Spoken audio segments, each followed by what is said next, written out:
Emancipate yourselves from mental slavery. None but ourselves can free our minds. Those lyrics are as true today as they were in yesteryears. After all our ancestors went through, we should have the mental fortitude to overcome adversities and empower ourselves to achieve our fullest potential. As we mark Emancipation Day 2014, we'll listen to other words of inspiration from the nation's leaders.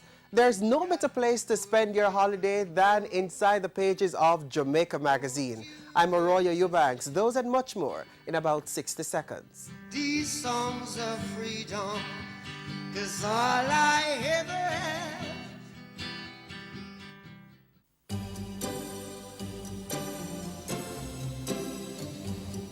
It keeps our bodies working, our food nutritious, our living and working spaces clean, and our lives comfortable. Water, the most precious resource necessary for the sustenance of life on our planet. Don't waste it. Let's conserve on this critical commodity. In the house, invest in storage containers and buckets.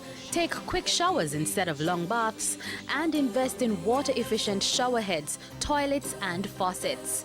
You may also want to consider one-pot meals and cooking methods that don't require much water.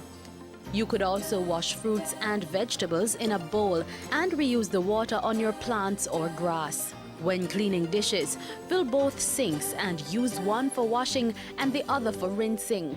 The leftover water can be used to wash off the concrete or asphalt in your yard. If you must wash your car at home, aim for once a fortnight and use a bucket to do the washing instead of running the hose. Don't delay. Start your water conservation practices today.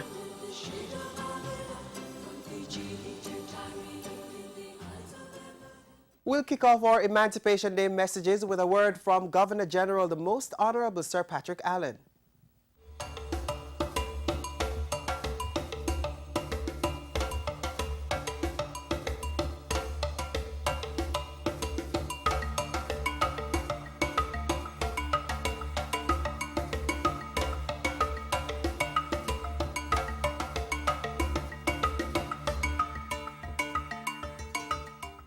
My fellow Jamaicans, if somehow we could relive the 1st of August, 1838, that dawn of full freedom, perhaps our celebration today would be of a different nature.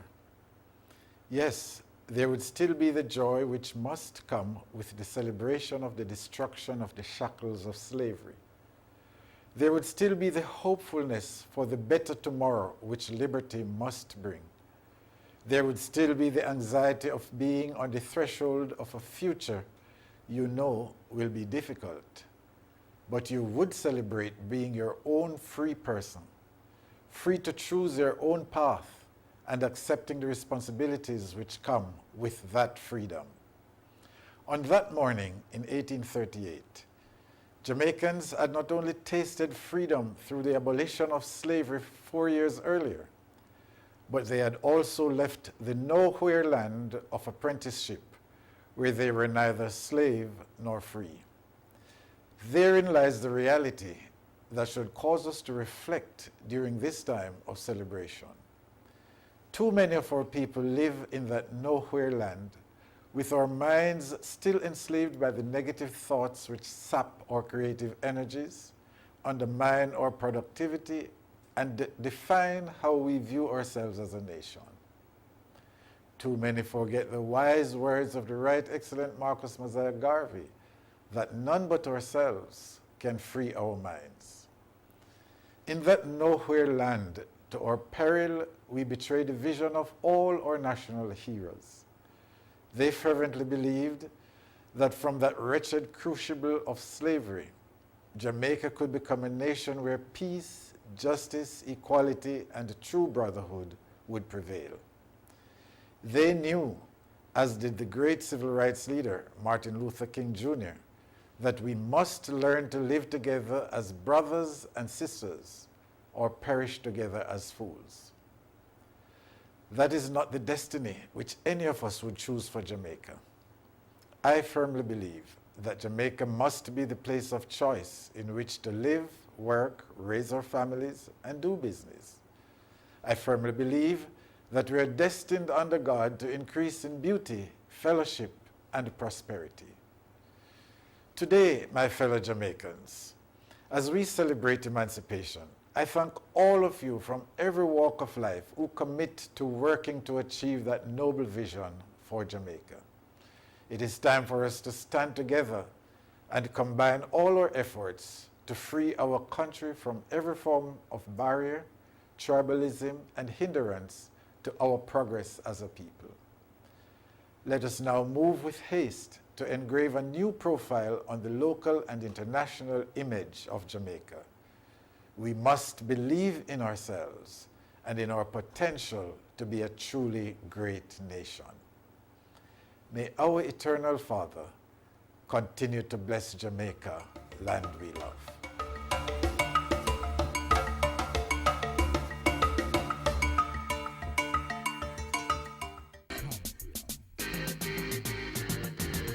Stand up and get in the race. I can become the master of my destiny. Step up your stride, make we work like a harder. Do it like Veronica, more than a supper. We can rise above the challenges and shine. Was with passion in your heart. Make a plan and stop all the idling. You think I saw we reach our aging? I can, you can. Like our Olympians, every Jamaican can.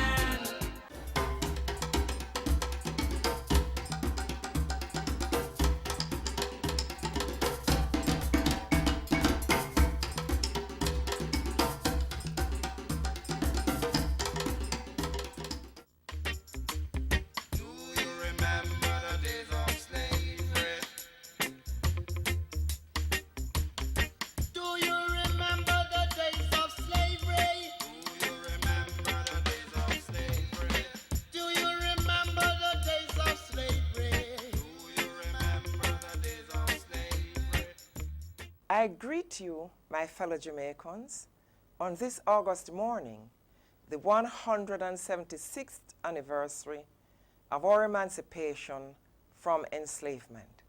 It is also the year in which we celebrate the 100th anniversary of the establishment of the Universal Negro Improvement Association and African Communities League by our icons, Marcus Mosiah Garvey and Amy Ashwood Garvey.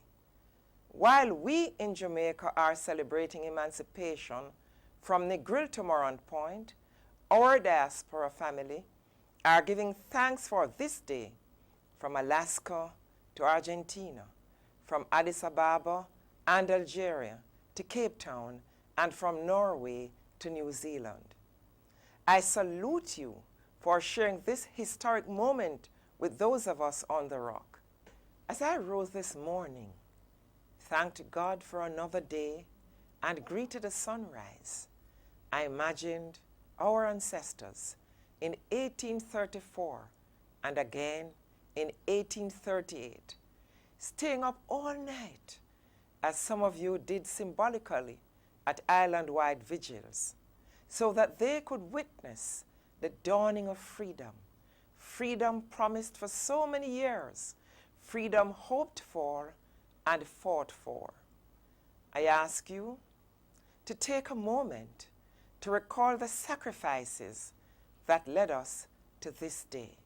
On May 23, 1832, at the young age of 31, the Right Excellent Sam Sharp, hero of our emancipation, was hanged in the Montego Bay Town Square by order of the colonial government in Jamaica.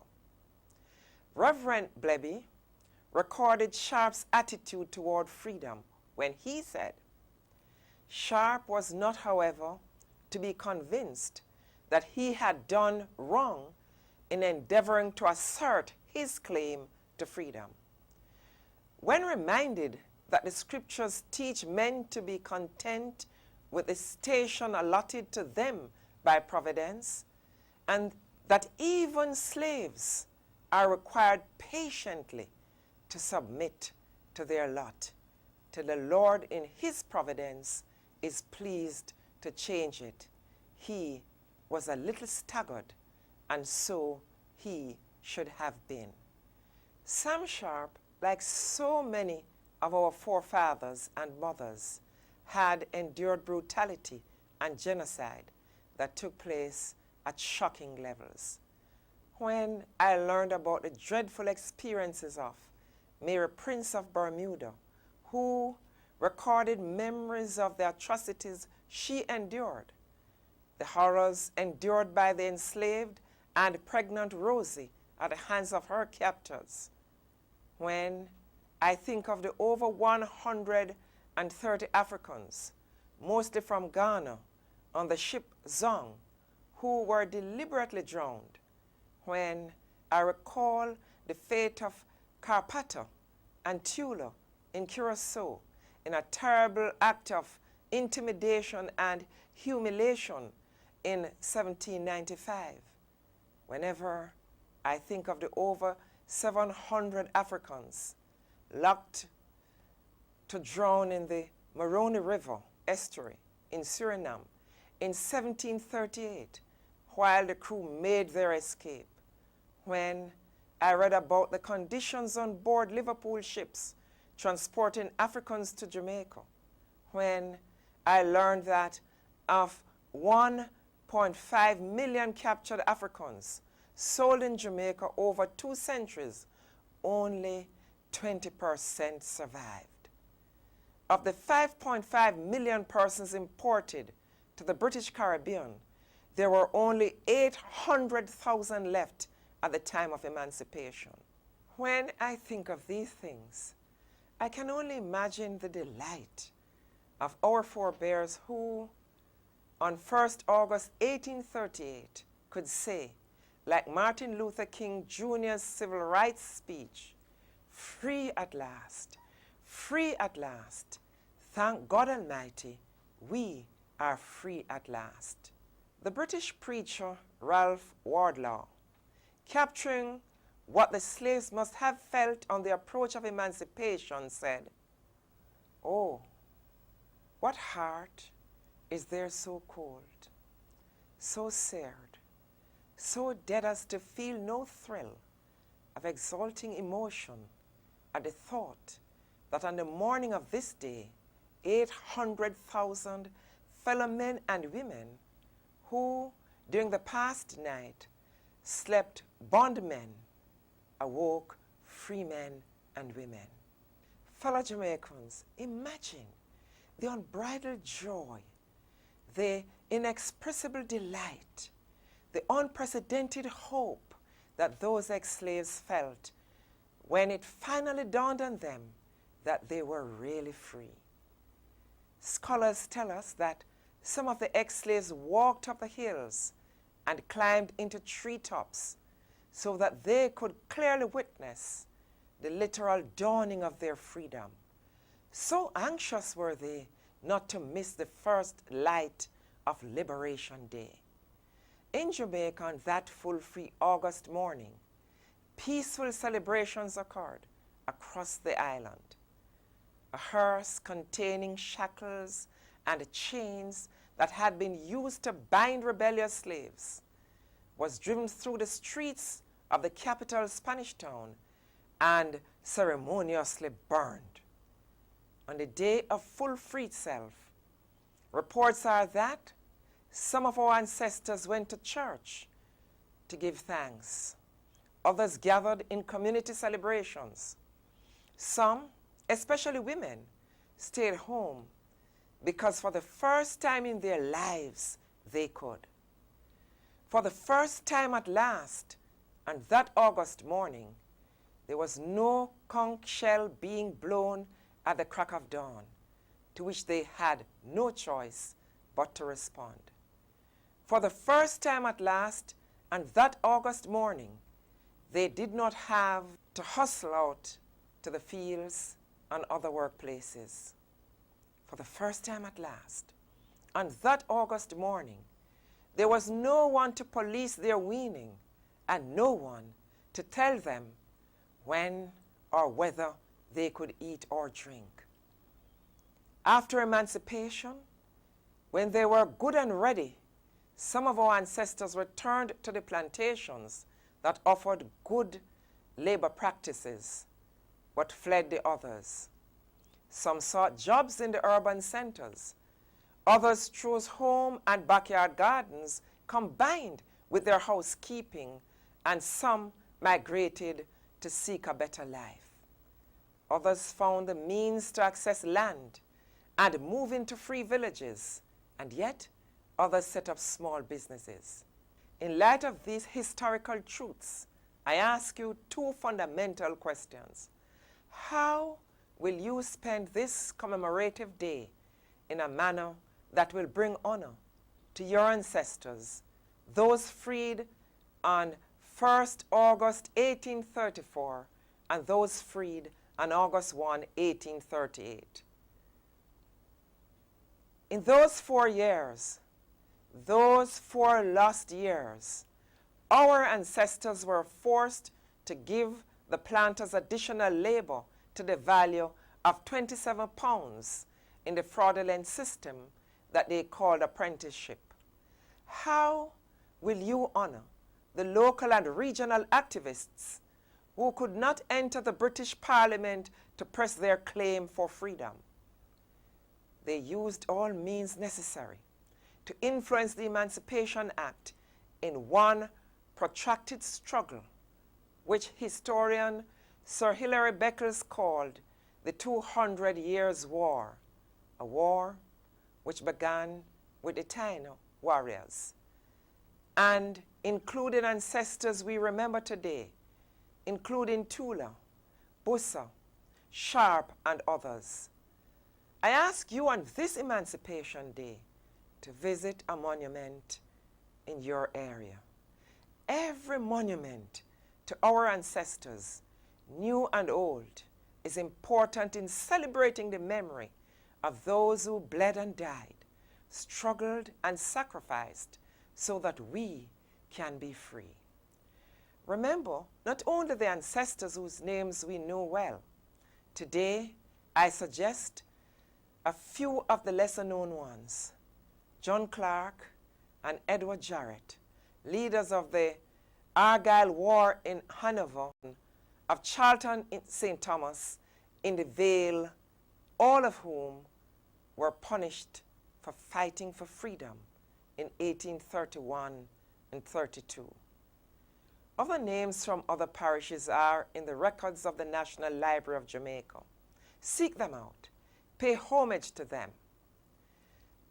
Fellow Jamaicans, historian Professor Hilary Beckles has said of our post-emancipation struggle, our citizens have faced this past head-on and have established a vibrant culture of community, self-help, and sustainable regional development mobilization. This is why we need to remember not just the brutality, savagery, and wickedness of slavery. We need especially to remember the tenacity of purpose, the resistance, the resilience, the indomitable will of the enslaved. Fellow Jamaicans, it is a remarkable and startling thing to imagine that there were actually persons of our bloodline who were not seen as persons, who were characterized as brute beasts without human dignity, and yet who, in the face of such dehumanization, clung stubbornly to the notion that freedom was their right. Somehow, they had the concept denied all around them that they were children of God, equal to their slave masters. If our ancestors could nurture that all things are possible attitude under those heart-rending conditions, what could there be that we, their heirs, cannot do today? What circumstances can exist today? What challenges can we face that could ever overwhelm us or cause us to lose hope? They struggled valiantly against oppression when it seemed there was no hope.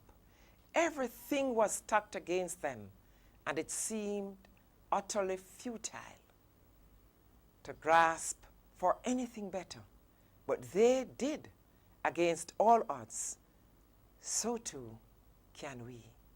Our ability to overcome against all odds, our determination, and our never say die attitude define us as a people. It is who we are, irrespective of our lineage. Out of many, one people, resilient, capable, determined, and strong. Port Vera Bell's words ring true. Ancestor on the auction block. Across the years, your eyes seek mine, compelling me to look. I see you sweating, toiling, suffering. Within your loins, I see the seed of multitudes. From your labor grow roads, aqueducts, cultivation. A new country is born. Yours was the task to clear the ground. Mine be the task to build. Build we can, build we must, build we shall. This is Jamaica, our Jamaica, land we love. I thank you. Do you remember the days of slavery? Do you remember the days of slavery? Let's celebrate Jamaica to the world. Fastest man in the world. First Jamaican woman to win gold in Olympic 100-meter sprint. An upcoming global superstar. Mouth-watering meals. And a vibrant set of people. We are Jamaicans. Let's get together and bring back the love. Marcus Garvey words come to pass. Marcus Garvey words come to pass. We not give up, no matter how the running skates go. Black man a time to live. We not give up, no matter how the dirty get up. Black woman a time to live. Can't give up, no matter how the running get up. Black man a time to live. My fellow Jamaicans, Emancipation Day, the 1st of August, is a very important and momentous day in the archives of Jamaican history. It is the day when the system of chattel slavery ended by law in Jamaica and the process of building a society based on freedom, equal rights, and justice began. Freedom was not free, and neither did it come overnight. The Emancipation Act, which took effect on this day in 1834, 180 years ago, represents over 300 years of struggle, resistance, and bloodshed against a dehumanizing, unfair, and brutal system of organizing a society. The struggle for freedom continues even today. The forms of our challenges today are certainly different from those faced by our forebears then. However, at the root of all our challenges is the struggle for freedom. But it is also a struggle with freedom. Today, as a people, we struggle to secure and protect the human rights and civil rights of our citizens. It is a struggle, however, that is bearing fruit. The government of which I was a part passed the law creating INDECOM. This too came after many years of complaints about the abuse of human rights by state agents.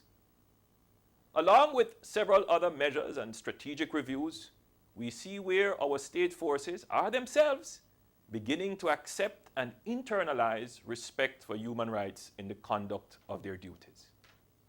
It will take some time before we can say definitively that respect for human rights is a fundamental tenet and practice of our state forces, but the struggle in that direction continues.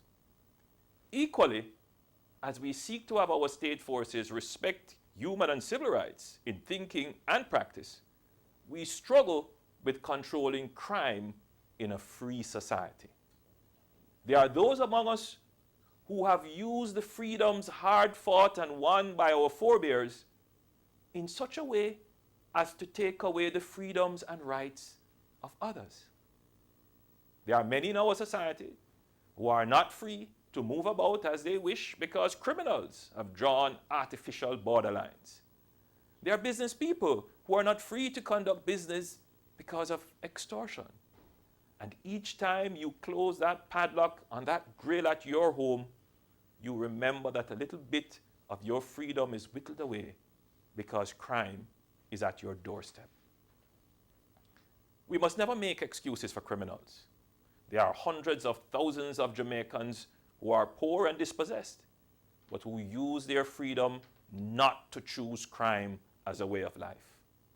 In a sense, however, many of those drawn into crime do so because of limited options and opportunities. The lesson to be learned from our struggle for freedom and with freedom is that people have to be empowered to use their freedom in positive and meaningful ways. Our history shows that the churches and later the state started this process of educating the emancipated. The process of education must be intensified. Education is the most effective vaccine against poverty, crime, and social decay. We have accomplished some key milestones on our education journey, but we have many, many more miles to go. The recent report of the UNDP's Human Development Index, which shows a precipitous fall for Jamaica in the rankings, is a cause for concern and a wake-up call for the renewed emphasis on not just the access, but more so now the quality and relevance of our education system. Today, we make the connection with our past. We honor the work and struggle of all the heroes who have gone before to secure the rights and freedoms we have today. We must never allow the anguish and agony of Nanny, of the Maroons, Sam Sharp, Paul Bogle, and George William Gordon to be forgotten, nor the noble and gallant efforts of Sir Alexander Bustamante and Norman Manley to go in vain.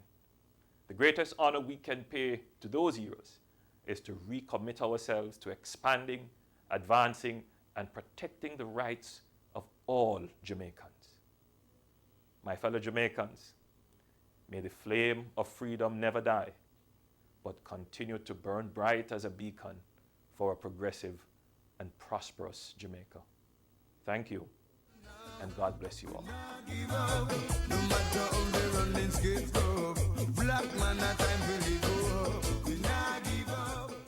Who don't give me reggae music, what me love every time. The land of food and water for the ladies to shine. The good old jelly water ever soothing. Who know we have to do all in the sky? I love it. Sing I love it. Ooh, I love it. I love it. Say sing I love it. Sing I love it. Ooh, I love it. I love it. Take it down. Whoever warm smile is a classy sunshine, and when the rain falls is a liquid sunshine. And that's it for this Friday's edition of Jamaica Magazine. Hope you were more inspired to embrace all facets of Jamaican culture. While you do that, catch up on the latest info at jis.gov.jm. Follow us on Twitter at JISnews and send your feedback to Jamaica Magazine at jis.gov.jm.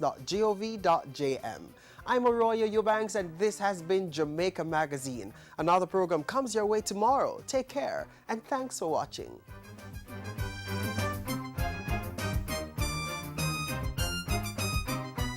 This has been a production of the Jamaica Information Service, the voice of Jamaica.